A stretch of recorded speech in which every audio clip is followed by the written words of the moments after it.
व्यवहारिक जीवन में। तो हेलो फ्रेंड्स, कैसे हो आप सब लोग। उम्मीद करती हूँ सभी लोग अच्छे होंगे। तो फ्रेंड्स, भीमराव उस रात को काफ़ी बेचैन हो गए थे। उन्होंने इसके बारे में महाराज सयाजीराव गायकवाड़ को सूचित कर दिया। महाराज ने भीमराव को मिलने के लिए बुलाया।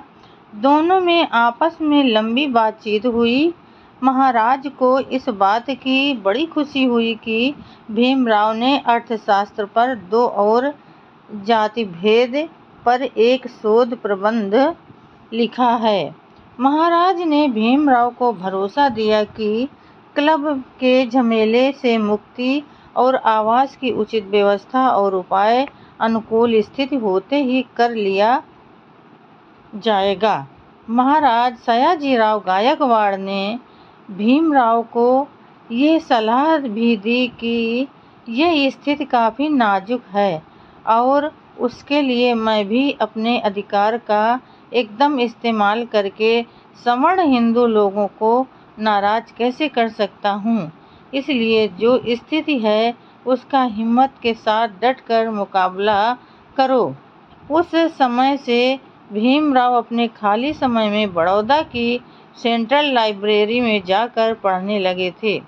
कार्यालय में जब कभी उनके साथ काम करने वाले सहकर्मी उन्हें अपमानित करने पर उतारू हो जाते तो उनके इस व्यवहार से तंग आकर वे अपना कार्यालय छोड़कर सीधे बाहर निकल जाते थे और लाइब्रेरी में जाकर पुस्तकें पढ़ने में लग जाते थे। इस तरह का कार्यक्रम कुछ दिनों तक चलता रहा। इसके लिए कुछ अधिकारी भीमराव को अपशब्द भी बोले थे, लेकिन भीमराव ने लाइब्रेरी में जाकर वहां पढ़ते रहने का अपना क्रम बंद नहीं किया। उसके बाद अधिकारियों ने इसकी शिकायत दीवान के पास की। दीवान ने भीमराव को मिलने के लिए कहा। भीमराव तुरंत दीवान से मिलने गए।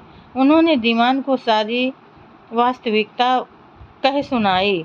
दीवान ने भीमराव को कहा कि आप कार्यालय से घर मत जाइए, बाकी की सारी व्यवस्था बाद में की जाएगी।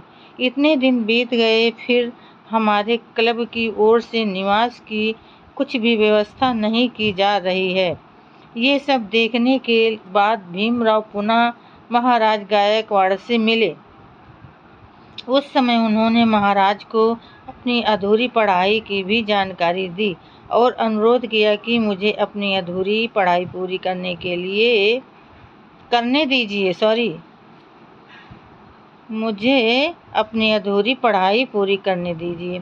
अधूरी पढ़ाई पूरी होने के बाद मैं संस्थान में नौकरी करूंगा। इस अनुरोध को महाराज ने स्वीकार नहीं किया। उन्होंने कहा कि संस्थान ने आपको 4 साल तक छात्रवृत्ति दी है, अब और ज़्यादा दिनों तक छात्रवृत्ति देना असंभव है। इसके बाद भीमराव ने महाराज गायकवाड़ को कहा कि मुझे एक स्वतंत्र बंगला दे दीजिए, जिससे कि मैं अपने परिवार को यहाँ लाकर रह सकूं। इस संबंध में महाराज ने कहा कि देखेंगे।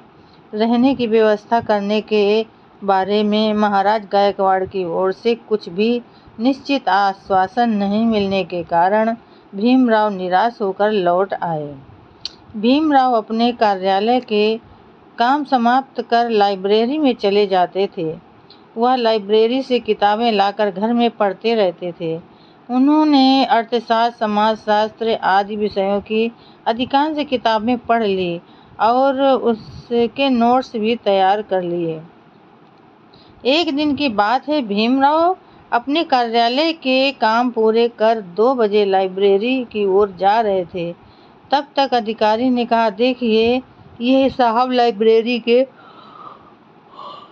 बाहर घूमने जा रहे हैं। तब भीमराव ने रुककर उससे कहा, देखिए आप मेरे साथ लाइब्रेरी में चलिए, जिससे आपको पता चल जाएगा कि उस लाइब्रेरी में मैंने कितनी किताबें पढ़ी हैं और उनमें से कितने नोट्स तैयार किए हैं। दिखाता हूँ। डॉक्टर अंबेडकर के इस उत्तर से उस अधिकारी की जबान बंद हो गई। दूसरे दिन भीमराव ने अपने नोट्स की बड़ी बड़ी 12 कापियां उस अधिकारी को दिखाई और उससे कहा, आप लोग इतने दिनों से बड़ौदा में रह रहे हैं, बताइए आप लोगों ने कितनी किताबें पढ़ी हैं। उस पर वो अधिकारी शर्मिंदा हो गया। तब से उसने डॉक्टर अंबेडकर को सताना छोड़ दिया। जिस पारसी अधिकारी ने भीमराव को क्लब के एक कोने में बैठकर चाय नाश्ता करने की सलाह दी थी, वो अधिकारी पारसी धर्म के अनुसार कार्यालय में प्रार्थना करता था। उसी प्रकार दोनों मुस्लिम अधिकारी भी वैसा ही करते थे। उनकी प्रार्थनाएं होने के बाद भीमराव उन अधिकारियों को जानबूझकर चिढ़ाते थे। जो प्रार्थनाएं अभी आप लोगों ने की हैं, क्या उसका अर्थ तुमको मालूम है?